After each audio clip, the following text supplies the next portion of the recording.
In this month alone, 5 people, including 2 children, have died because they had no working smoke alarm and no escape plan. Things are moving pretty smooth in the LaFont Plaza Metro station, but that wasn't the case yesterday afternoon when a 6-car Yellow Line train filled with smoke, killing 1 person and injuring dozens more. This is one of the main distribution centers for more than 500 food banks in the metro area.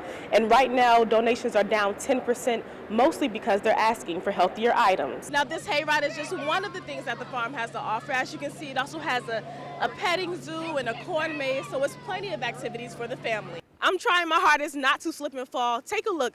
This whole street in the Barton Hill neighborhood is nothing but a sheet of ice. If you're leaving a holiday party and you've had too much spiked eggnog, then don't worry, because RAP will make sure that you get home safe and free of charge. The family of Lan Doe broke down in tears of disappointment inside the courtroom when the judge sentenced Barry Louie, the man that brutally murdered their loved one, to only 30 years in prison and suspended all but 12. Maryland and Virginia are teaming up this weekend as part of a saturation patrol to crack down on reckless driving. Now, if you take a look behind me, it's an exciting time for the Maryland State Police. This is the new chopper that they just introduced. It's supposed to be new and approved with new technology. Now you can see people are still back here enjoying the line dances, and let me tell you, they have been dancing for at least 30 minutes and they have yet to get tired. Police said that one way to prevent yourself from looking like easy prey to a thief while you're at an ATM machine or simply walking to your car is to make sure that you have your keys in your hand, your phone is easily accessible, and that you're aware of your surroundings so that if something doesn't look right, you can quickly jump in your car, start it up, and drive to safety.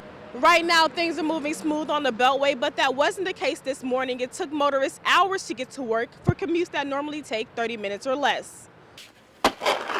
Some residents stayed home and cleared off their sidewalks. Others were stuck in traffic. You had EMS up there trying to help people come up the hill because it was so icy underneath the snow. Curtis Richardson says that it took him over an hour to get to work because traffic was so backed up. Usually, if I go 183, it's a half hour. If I go to Beltway, it's 20 minutes. Richardson, who works for the school system, says that he was already on his way when the board decided to close classes for the day. That's how bad the roads were. And as of, I left there about an hour ago, and they still haven't been touched. 193 hasn't been touched up in the Greenbelt area at all. The Department of Public Works and Transportation sent 125 trucks out this morning to plow the roadways. But since the snow hit during rush hour, it made it difficult to treat the streets. We were out there, we were pre-treating, we were not pre-treating, but we were putting down salt. But with that amount of cars on the roadway, it makes it more difficult to treat the roads. Officials say that motorists should still be extra cautious while traveling over bridges and ramps because they are the first to freeze. Stay alert, keep a safe distance between the cars. As you said, it may look like it's roadway or slush, but with the temperatures being at freezing, you have the chance that it can be frozen. Now, as I was traveling this afternoon, I actually saw a car that had slid into the back of a Metro bus. So as you're traveling this evening, just be careful because as the temperature drops, the roads will become icier. In Largo, I'm Latif Majid, CTV News. Estamos en la lucha. Their voices could be heard across the nation's capital. Multiple members of the Latino community and various immigrant groups marched to the White House with one request. We are bold enough to ask that the state should show respect for the sanctity of families and compassion for their children, and to stop breaking its unity through deportation, except in cases with extenuating circumstances.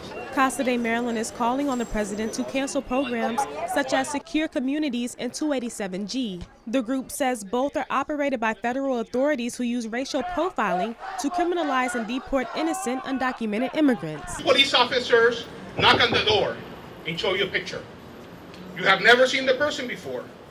The officers ask if you mind if they look inside. You say, sure, come in. Then they proceed to ask your teenage son if he has an ID, even though he has nothing to do with the guy in the picture and doesn't even look like the guy in the picture. He is arrested for being in the country illegally and eventually deported. Now I ask you, will you trust the police again? Among them is Ana, who says she was pulled over by police for looking Latino. Luego de pasar eso, la policía me transfirió a migración. After this, the police officer arrested me and transferred me to immigration, la cual me dio deportación, y hoy en día todavía estoy luchando por quedarme en este país. I was transferred to immigration and was ordered deported, and right now I'm still fighting my case. A quote that one of the pastors said today was that immigrants are not a problem to be solved, but a blessing to be gained. And as you can see, hundreds of people have marched out here in front of the White House to get that very belief out to President Obama. In Washington, D.C., I'm Latifah Majid, CTV News. The alarms and the batteries aren't doing us any good sitting in the trunks of our car or sitting on the shelves in the firehouse, so we go out and provide them to our citizens, our residents, free of charge. On the first Wednesday of every month, firefighters in Prince George's go door to door, passing out free smoke alarms and fresh batteries. What happened a couple of days ago in Virginia, where the family did not have a working smoke alarm in their house, and tragically 2 members of that family perished.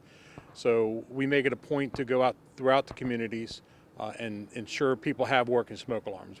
Members of the fire department knocked and knocked until finally. They are hardwired to the alarm system, but if for whatever reason the alarm system goes down, the power goes out, you would still have working smoke alarms. Luckily in this home, every alarm worked. The one their smoke detectors are all good. As the weather gets colder, it's critical to make sure you have a working alarm because this time of year is when most fires happen. A high percentage of our fires during the cold winter months are a result of people trying to stay warm, whether it's fireplace or turning up the furnace, breaking out the space heaters, what have you.